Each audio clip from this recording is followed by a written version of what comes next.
alamatin wa amaratin tufarraqu baina wa bainal alim al-mukhallid al-ma'dud indallah wa rasulihi min ulama'ir lisan al-muttaba'in lil hawa al-mu'thirin ad-dunya 'alal uqba.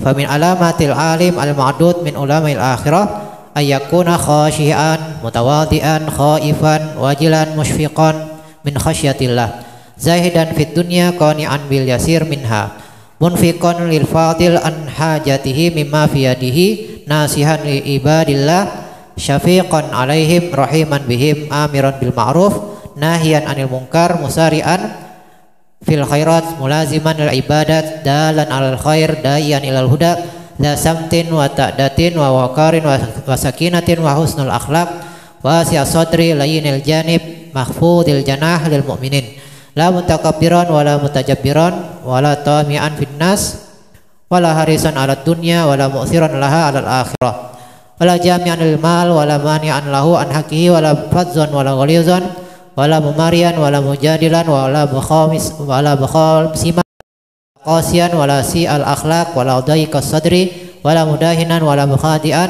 wala ghasyan wala muqaddiman lil aghniya ala al-fuqara wala mutaraddidan ila salatin wala sakitan anil inkar alaihim ma'al qudrah la muhibban lil jah wal mal wal wilayat bal yakunu karihan lidzalika kullih la yadkhulu fi syai'in minhu wala yulabisu illa min hajatin aw daruratin. Betul dibaca halaman 152. Bismillahirrahmanirrahim. Radhiyallahu ankum. Alim yang beramal dan alim yang mencampur aduk.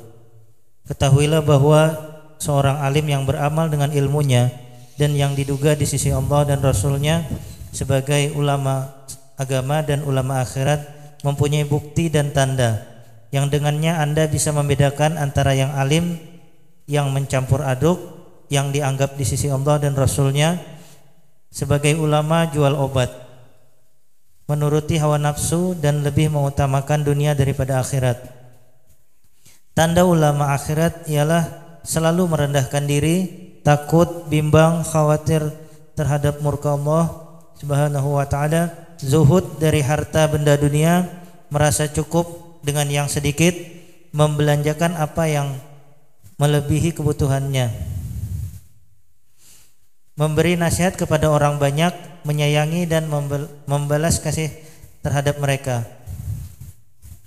menyuruh berbuat baik dan melarang berbuat jahat, suka membuat kebajikan, membiasakan diri dengan amal ibadah, mengajukan segala kebaikan, menyeru ke jalan yang benar, senantiasa berdiam diri, tenang, penyantun, berbudi pekerti mulia, berlapang dada, lemah lembut, pandai memikat hati kaum mukminin, tidak sombong, tidak bercakap besar, tidak tamak atas hak orang, tidak terlampau menitik beratkan perhatian kepada urusan dunia, tidak melebihkannya dari urusan akhirat, tidak menumpuk harta benda, tidak menahan hak orang lain, tidak kejam, tidak kasar, tidak suka menduga-duga atau bertengkar atau bermusuh-musuhan atau bengis, tidak buruk pekerti, tidak sempit dada, tidak suka mengelirukan atau membelit atau menipu, tidak melebihkan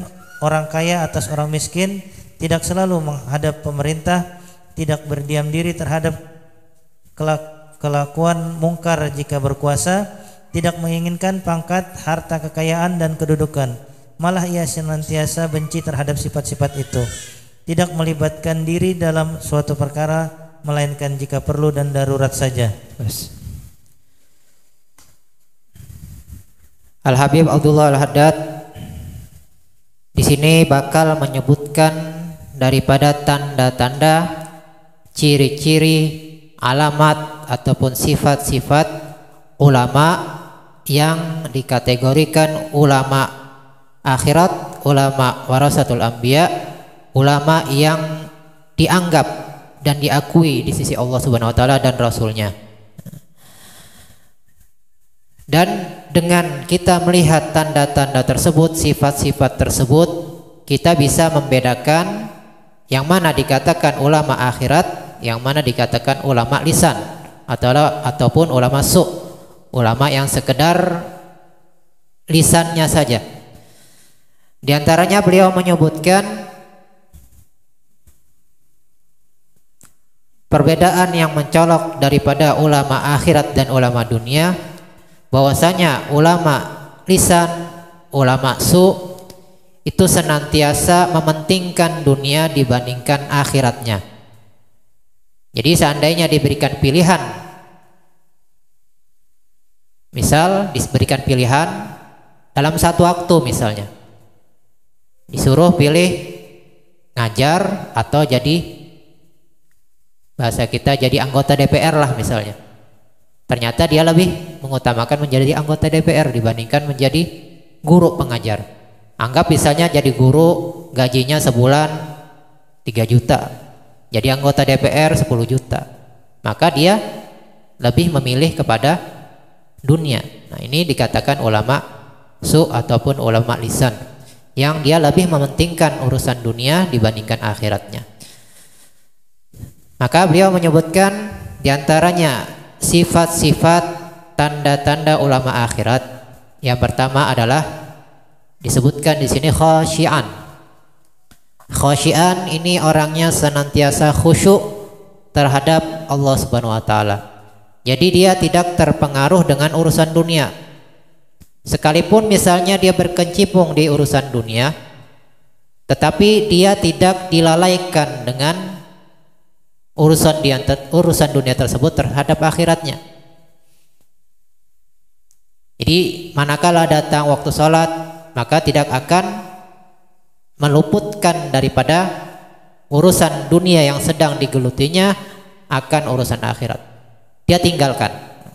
Kapan waktunya ngajar, kapan waktunya sholat, dia lebih mementingkan urusan akhiratnya dibandingkan dunia. Jadi ketika dihadapkan pilihan, ini waktunya sholat, ini sedang banyak-banyaknya pelanggan nih, yang mana dia utamakan? Nah, di situ bisa kita lihat diri kita masing-masing. Seandainya kita punya ilmu, kita bisa mengetahui, berarti kita ini seandainya lebih mengutamakan dunia, maka kita dikatakan orang yang sekedar lisannya aja. Jadi dia senantiasa khusyuk menjurus kepada urusan akhirat atau semata-mata menghadap Allah Subhanahu wa taala.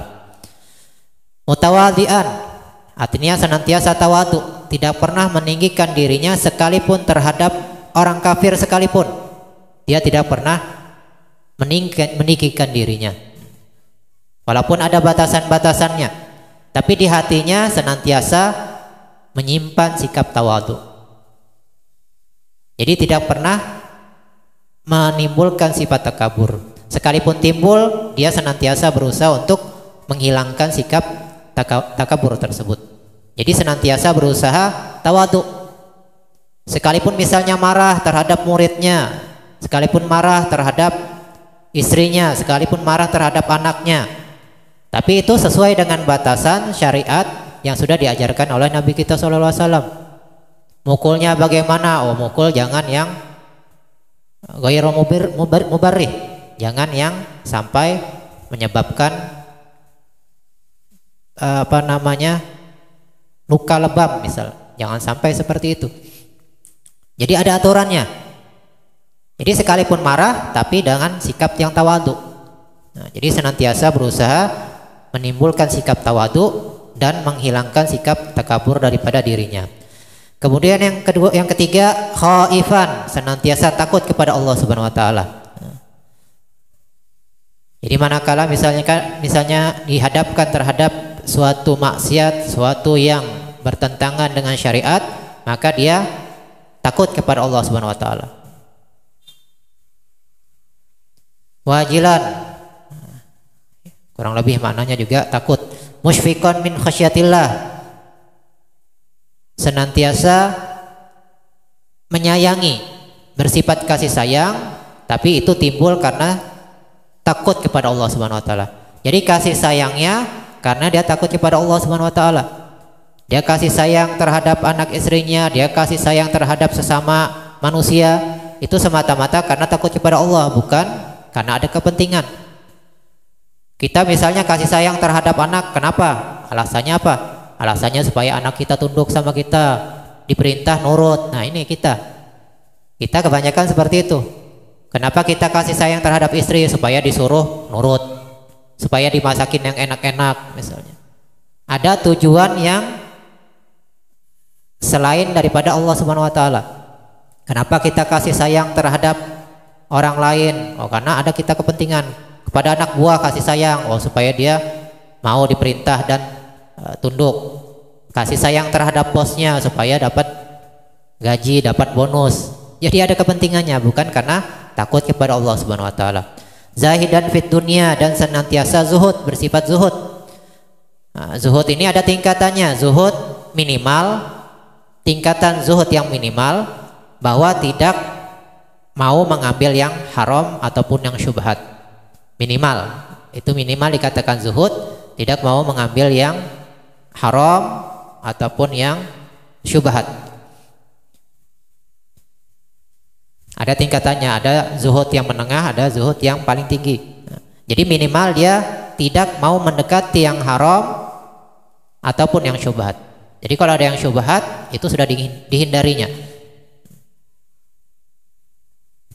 Adapun masalah khilafiyah itu enggak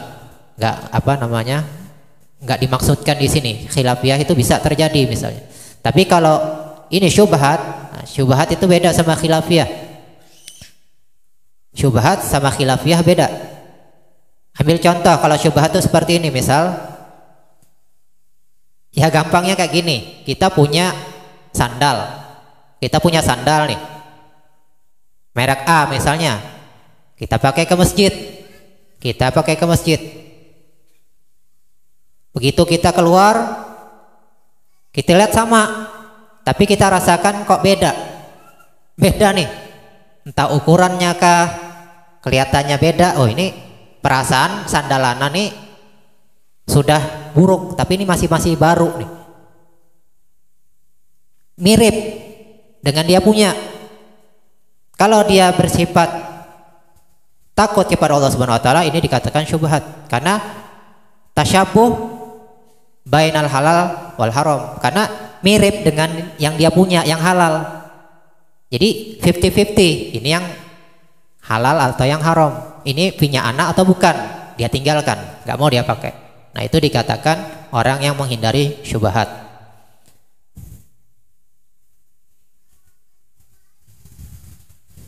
Jadi itu diantara sifat zuhud.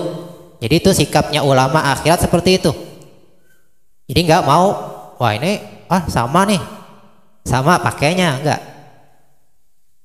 Karena dia tahu ini bersifat syubhat, maka dia tinggalkan. Qani'an bil yasir, merasa cukup dengan yang sedikit. Digaji misalnya ngajar 1 juta sebulan, udah cukup. Nggak nuntut, oh apa nih UMR nggak sesuai nih, enggak. Berapa dikasih, udah cukup. Atau istri nih, istri ngasih makan tempe doang, cukup. Istri ngasih jatah misalnya seminggu sekali, cukup. Jadi serba cukup, serba bersifat qanaah. Jadi di dalam segala hal yang bersifat duniawi, dia bersifat qanaah. Adapun akhirat tuh harus dia tamak terhadap akhirat. Tapi kalau hal yang bersifat duniawi, dia senantiasa berusaha bersifat qanaah, merasa cukup. Dapat istri 1 cukup, nggak mau nambah lagi. Nah itu qanaah namanya. Jadi merasa cukup dengan yang sudah dia dapatkan. Kecuali kalau ada urusan akhiratnya. Contoh ulama misalnya, ulama itu kadang memang menjadi tuntutan mereka beristri lebih daripada 1. Nah, kalau kayak kita ini udah cukup aja misalnya. Nah, itu dinamakan qanaah. Qanaah merasa cukup dengan yang sedikit daripada dunia. Munfiqan lil fadil, dan senantiasa mengeluarkan hartanya yang lebihan daripada kebutuhannya. Jadi misalnya dia anggaplah seminggu lah atau sebulan sudah dihitungnya keperluan dia, misalnya serumahan dia, istrinya, anak-anaknya, urusan rumahnya dan lain-lainnya, cukup misalnya 10 juta, dapat gaji 15 juta. Nah 5 juta ini dia infakkan ke jalan Allah Subhanahu wa taala, atau dia simpan tapi tujuannya untuk fisabilillah, atau dia infakkan secara langsung, atau dia simpan tapi tujuannya untuk fisabilillah. Nasihan lil ibadillah, dan senantiasa menghendaki kebaikan terhadap hamba Allah Subhanahu wa taala. Sekalipun orang itu yang orang maksiat, orang yang berbuat maksiat, senantiasa mengharapkan kebaikan, baik dengan lisannya atau dengan doanya minimal. Jadi dengan doanya minimal dia menghendaki kebaikan terhadap hamba Allah, sekalipun itu orang kafir misalnya. Makanya Nabi ketika disakiti oleh penduduk kota Taif, beliau menghendaki kebaikan. Menghendaki kebaikan sekalipun nanti bakal muncul daripada anak-anak mereka, daripada zuriat-zuriat mereka yang bakal taat kepadaku. Nah, jadi senantiasa menghendaki kebaikan itu sifat daripada ulama, daripada hamba Allah Subhanahu wa taala. Syafiqun alaihim, dan senantiasa kasih sayang terhadap hamba Allah dan bersifat penyayang. Kemudian amirun bil ma'ruf, dan senantiasa memerintahkan dengan perbuatan yang ma'ruf. Perbuatan yang ma'ruf itu sesuai dengan apa yang sudah digariskan dalam ilmu syariat. Yang mana dikatakan ma'ruf, yang mana dikatakan mungkar. Yang dikatakan ma'ruf, dia berusaha untuk menyampaikannya, dia memerintahkannya. Dan sebaliknya melarang daripada perbuatan yang mungkar. Tapi dengan catatan dia harus orang yang pertama kali. Ketika dia memerintahkan orang dalam perbuatan yang ma'ruf, maka dia harus mencontohkan terlebih dahulu. Itu sifat daripada ulama. Ketika mencegah daripada kemungkaran, dia terlebih dahulu meninggalkan daripada kemungkaran tersebut. La samtin wa ta'datin, dan dia orang yang mempunyai ciri-ciri, mempunyai tanda-tanda ulama akhirat.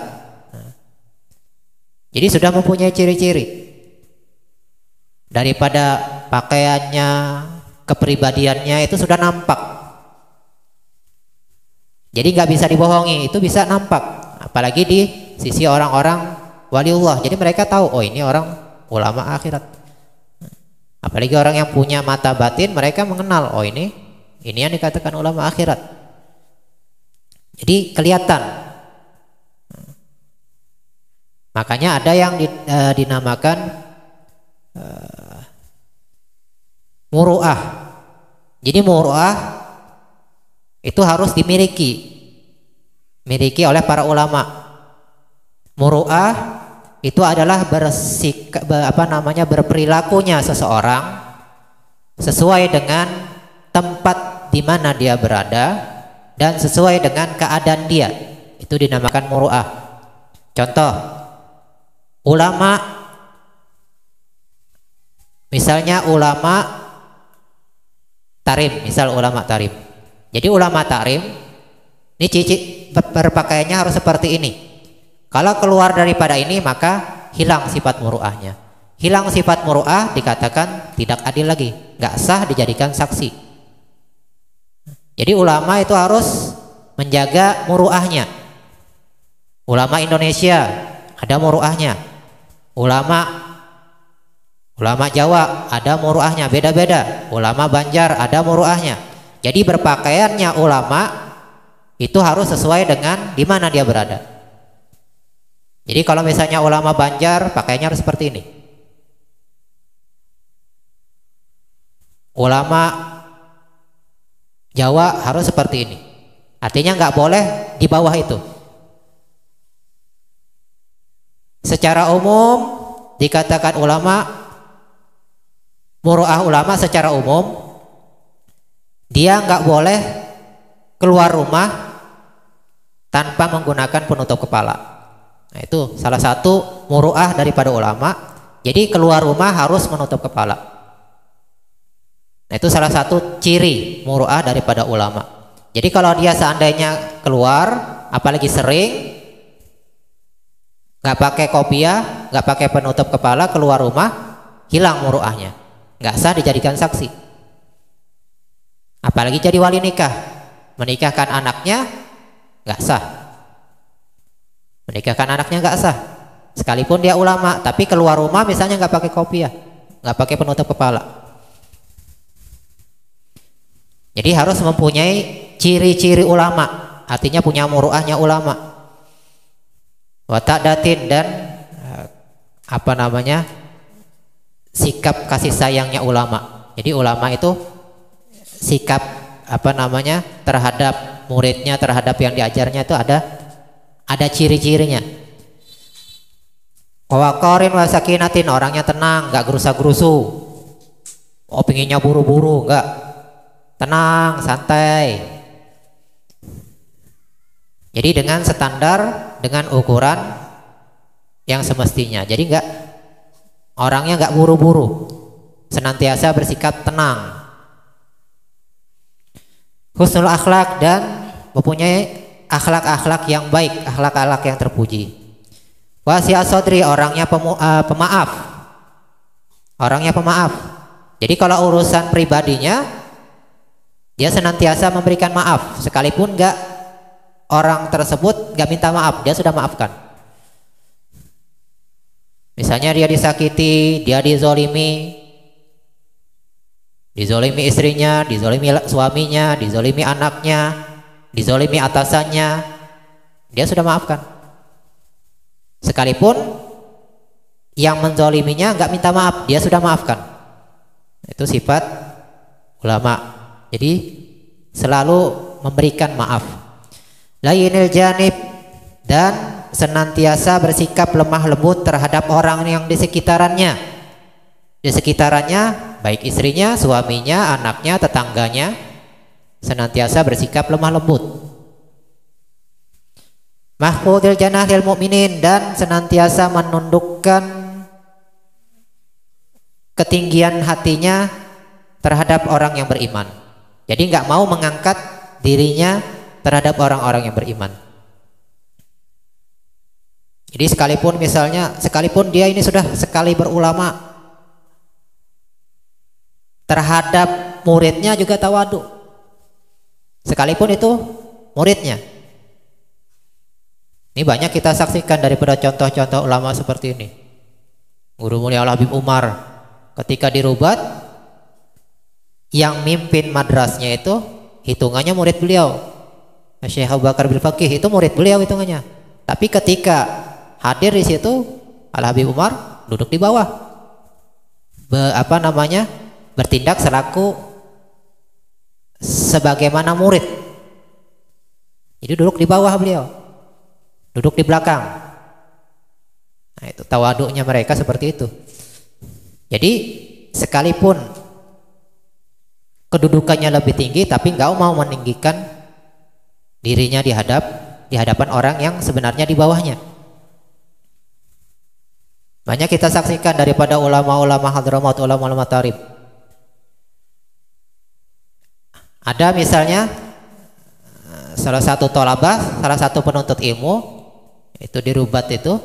Jadi dia ini murid belum menyandang sebagai guru, belum selesai. Jadi dia masih belajar fikih, nahwu, masih ngaji sama guru-gurunya. Ternyata dia nih punya ilmu dari kampungnya yang dia belajar dari ulama di sana, ulama ilmu falak. Sampai di Rubat, tahu ulama-ulama di sana, oh ini punya ilmu falak. Guru-gurunya ngaji sama dia dan berlaku sebagaimana murid. Datang telat, berdiri. Padahal syekh nih, ulama besar, datang telat di hadapan gurunya, itu berdiri dulu, nggak mau duduk. Nah, berlaku seperti itu, sekalipun mereka gurunya. La mutakabbiran wala mutajabbiran, dan tidak mau bersikap takabur dan sebagaimana penguasa. Ya mau sebagaimana penguasa. Oh, sebelah merintah nih mentang-mentang dia ulama. Oh, sebelah merintah ini nih istrinya diperintahnya, anaknya ini mentang-mentang dia ulama, mentang-mentang dia guru, enak-enak dia perintah-perintah. Kadang-kadang nggak sesuai daripada kemampuan yang diperintah. Wala tami'an finnas, dan tidak bersifat tamak terhadap manusia. Terutama di hatinya nggak ada sifat tamak. Oh, mudah-mudahan anak dikasih 1 juta dalam hati. Itu senantiasa berusaha dia hilangkan sifat tamak terhadap manusia. Wala harisan alat dunia, dan tidak tamak terhadap dunia. Wah, mudah-mudahan anak dapat mobil, mudah-mudahan anak dapat jabatan, mudah-mudahan anak dapat kedudukan. Wala mu'thiran laha 'alal akhirah, dan tidak mau mengutamakan dunia atas akhirat. Nah, yang kita contohkan tadi. Jadi dihadapkan 2 pilihan, ini urusan dunia, ini urusan akhirat. Yang mana lebih dia utamakan? Nah, kalau ulama akhirat, dia pasti lebih mentingkan akhirat sekalipun hasilnya misalnya sedikit. Kalau misalnya dia jadi anggota DPR, kalau dia jadi menteri misalnya, dia bakal mendapat kelebihan dibandingkan dia sekedar mengajar di majelis taklim, mengajar di TK Al-Quran misalnya. Wala jami'an lil mal, dan tidak mau menumpuk harta dunia, nggak mau menumpuk harta dunia. Artinya di hatinya nggak mau dia tumpuk. Sekalipun banyak hartanya, tapi itu sudah sudah disiapkannya untuk urusan akhirat. Wala mani'an lahu an haqihi, dan tidak mau mencegah harta yang ada pada dirinya terhadap hak-haknya. Zakat pasti dia keluarkan, sedekah pasti dia keluarkan. Nafkah terhadap istri pasti dia keluarkan, nafkah terhadap anak pasti dia keluarkan. Wala fazzan wala ghalizan, dan tidak mau bersifat kasar. Bahasanya kasar. Enggak. Jadi ulama itu berusaha kata-katanya yang bagus. Wala ghalizan, dan tidak bengis. Mukanya enak dilihat, cerah. Kalau kita ngelihat tuh langsung ser gitu. Ulama-ulama itu sekalipun secara fisik, misalnya secara fisik biasa aja wajahnya, tapi ketika kita melihat, memandang wajah mereka itu hati kita enak, tenang, seperti disiram sesuatu yang menyegarkan lah, seperti itu. Jadi wajahnya aja enak dipandang gitu. Wala mumarian wala mujadilan wala mukhasiman, dan tidak mau mumarian. Mumariannya apa? Jadi ada mumarian, ada mujadilan. Kalau mumarian itu contoh kita mumarian, kita misalnya membahas seseorang, itu dinamakan mumarian. Wah, ente apa misalnya, ente nggak mau nggak mau nyumbang ke sini. Masa ente nyumbang sekian, padahal ente kan kaya. Padahal orang kaya tuh harus seperti ini. Jadi langsung nembak gitu, langsung nyerang orang. Langsung dibahas, kadang disertakan dengan dalil.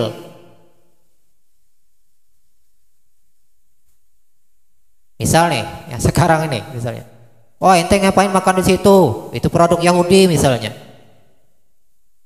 Membahas orang. Jadi orang yang dibahas. Nah, itu dinamakan mumarian. Oh ente ngapain makan di situ? Ente ngapain beli ini? Itu produk Yahudi misalnya. Orang yang dibahas. Jadi senang membahas orang. Ini. Itu bukan ciri ulama akhirat. Jadi ulama akhirat dia nggak mau membahas orang. Yang penting dirinya, dan dia membahas secara umum. Jangan makan makanan produk Yahudi misalnya. Itu secara umum, nggak mau secara personal. Langsung nyerang personal. Oh ngapain ente ke situ? Oh ngapain beli ini? Langsung nyerang orangnya, itu nggak, bukan ciri ulama akhirat. Jadi kalau ulama akhirat dia nggak mau memarian, membahas orang secara langsung, nggak mau. Dan sebaliknya mujadilan. Mujadilan itu apa? Membela diri. Jadi membenarkan perbuatannya padahal salah. Membenarkan perbuatannya tapi salah sebenarnya. Disertai dengan dalil-dalil.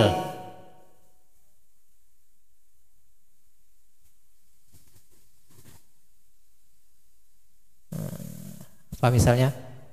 Banyak itu contohnya. Ya, itu contohnya yang sering kita sebutkan itu ketika Sayyidina Ali telat bangunnya misalnya. Ditanya Nabi kenapa telat? Takdir Allah. Maka al-insanu aktsara jadala. Nah, kebanyakan manusia seperti itu, senang bermujadalah. Jadi dia perbuatannya yang salah, dia keluarkan dalil yang membela kesalahannya. Padahal salah perbuatannya, dia keluarkan dalilnya. Oh ini takdir Allah, padahal salah dia. Kenapa ente mencuri misalnya? Wah anak perlu. Kenapa ente mencuri? Anak perlu. Lapar. Jadi Allah la yukallifullahu nafsan. Allah enggak memberati manusia. Nah itu orang mujadalah seperti itu. Jadi ulama akhirat itu enggak mau mujadalah. Misalnya ulama nih, kenapa antum begini? Wahai ulama, misal, wahai Tuhan Guru misalnya, kenapa seperti ini? Salah nih, misalnya salah, misalnya ada kesalahan. Membela dirinya, nggak mau ngaku kesalahannya, tapi mengeluarkan dalil yang membela kesalahannya. Nah kalau ulama akhirat nggak mau seperti itu. Wala mukhasiman, dan tidak mau bermusuh-musuhan. Saling serang menyerang. Oh beda ini misalnya. Wah ini majelis sana nih sepi nih. Oh gara-gara majelis di sana nih bikin ramai. Sedikit jadinya yang hadir di sini karena bareng nih ada acara di Islamic Center misalnya. Akhirnya oh itu apa itu? Oh itu karena ada ini-ininya. Nah ada tujuan ini-ininya. Ada tujuan politiknya misalnya. Nah ini itu mukhasiman. Jadi bermusuh-musuhan, menyerang daripada musuhnya. Jadi ulama akhirat itu nggak masalah. Sekalipun misalnya yang hadir satu orang udah nggak masalah. Sekalipun banyak majelis lain nggak masalah. Nggak ada sifat permusuhan di diri seorang ulama akhirat. Wala qasiyan, nah, juga tidak keras kepala. Ini yang benar. Oh guru gini. Ya ulama sepertinya seperti ini. Oh iya salah ana. Jadi nggak berat mengatakan ana salah, itu enggak. Oh iya ana hilaf, ana salah. Nah, jadi nggak mau keras kepala. Wala si'al akhlak, dan tidak berakhlak buruk. Wala dhaiqas sadri, dan tidak sempit hatinya, tidak sempit dadanya ya tadi. Nggak gampang marah. Wala mudahinan wala mukhadi'an. Nah ini ulama akhirat itu nggak mau mengabur-ngaburkan yang hak, yang benar, menutupi yang salah. Jadi misalnya nih yang haram, oh ada aja kaulnya nih yang memperbolehkan nih. Padahal kadang dalilnya nggak jelas. Oh riba, makan uang riba. Wah nggak apa-apa dah, karena kita perlu misalnya. Nah, jadi ditutup-tutupi. Makanya ulama-ulama itu banyak mengatakan mereka sangat anti apabila hal-hal yang bersifat duniawi dicampur aduk dengan urusan agama.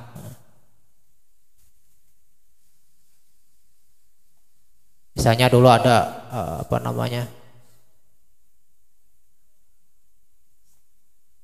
Pokoknya yang urusan, kadang-kadang urusan riba di atas namakan akhirat, di atas namakan syariat misalnya.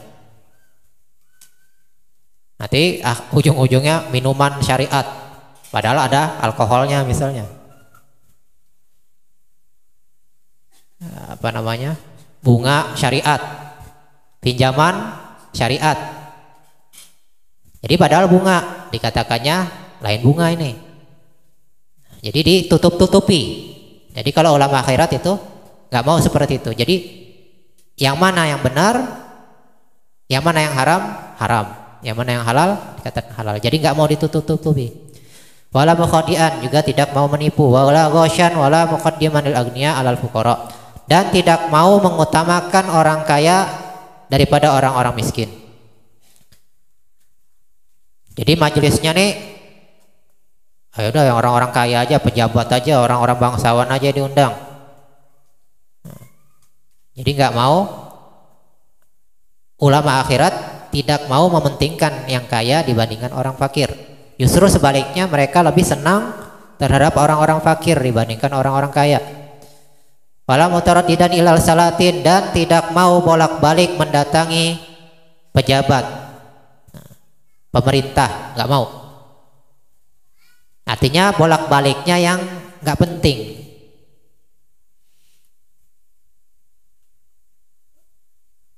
Wala sakitan anil ingkar alaihi ma'al qudrah, dan tidak berdiam diri manakala pemerintah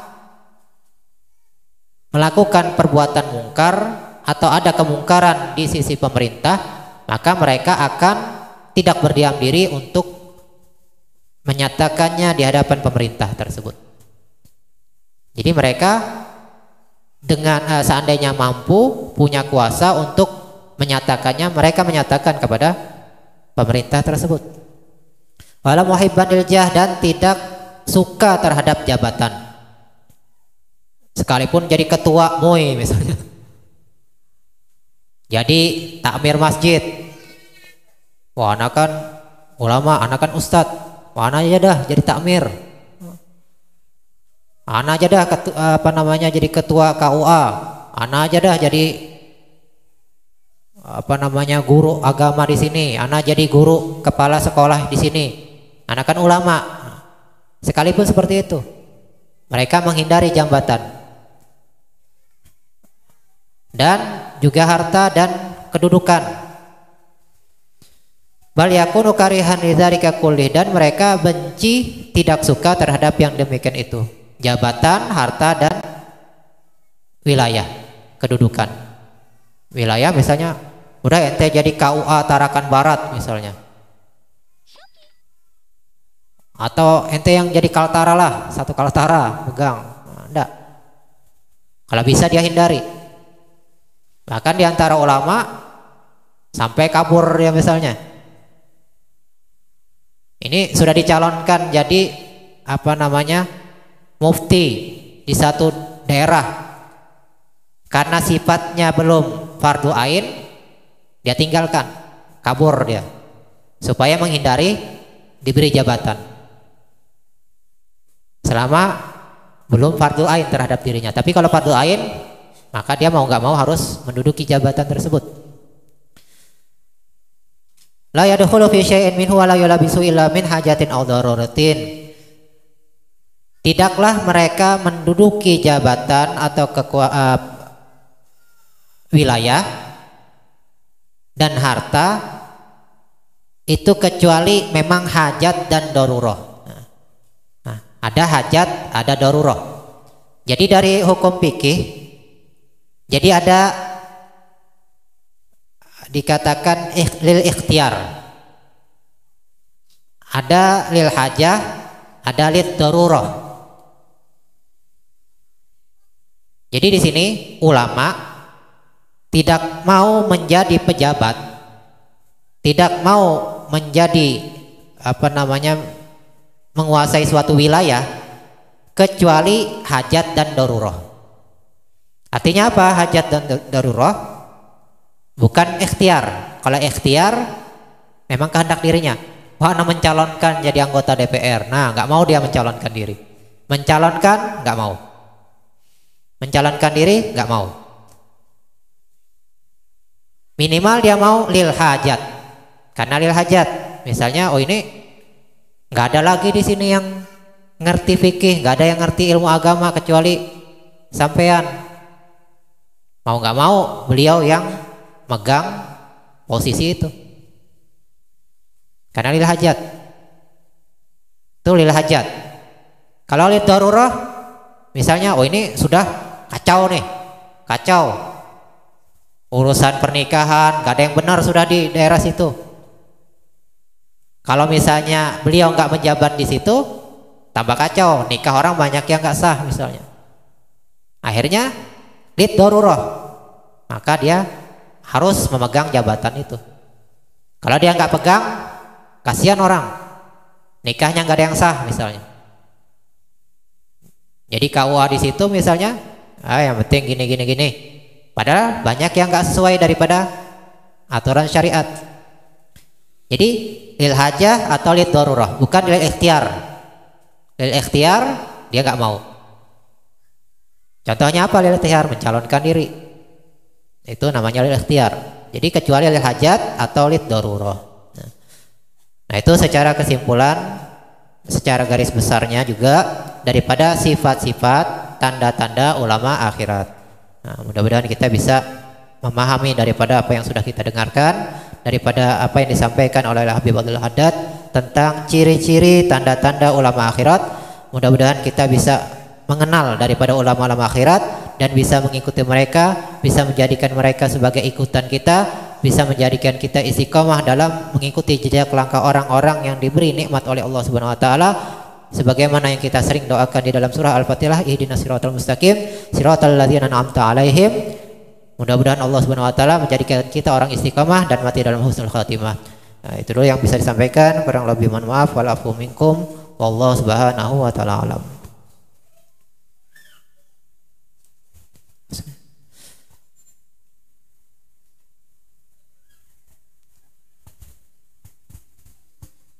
La ilaha illallah al-mawjud fi kulli zaman. La ilaha illallah al-mawjud fi kulli zaman. La ilaha illallah al-ma'bud fi kulli makan. La ilaha illallah al-ma'bud fi kulli makan. La ilaha illallah al-mazkur bi kulli lisan. La ilaha illallah al-mazkur bi kulli lisan. La ilaha illallah al-ma'ruf bil ihsan. La ilaha illallah al-ma'ruf bil ihsan. La ilaha illallah كل يوم هو في شأن. لا إله إلا الله كل يوم هو في شأن. لا إله إلا الله الأمان الأمان. لا إله إلا الله الأمان الأمان من زوال الإيمان ومن فتنة الشيطان يا قديم الإحسان كم لك علينا من إحسان إحسانك القديم يا حنان يا منان يا رحيم يا رحمن يا غفور يا غفار اغفر لنا وارحمنا وأنت خير الراحمين وصلى الله على سيدنا محمد وعلى آله وصحبه وسلم والحمد لله رب العالمين. الفاتحة بالقبول وتمام كل سنة وعلى رسول الله الله يغفر الذنوب ويغفر الجميع وأن الله يجمع نياتنا من المسلمين وأن الله يشفي جميع مرضانا وأن الله يقضي جميع حاجاتنا ويرحم موتانا ويجيب جميع حاجاتنا وعلى كل المسلمين وسلم الفاتحة. أعوذ بالله من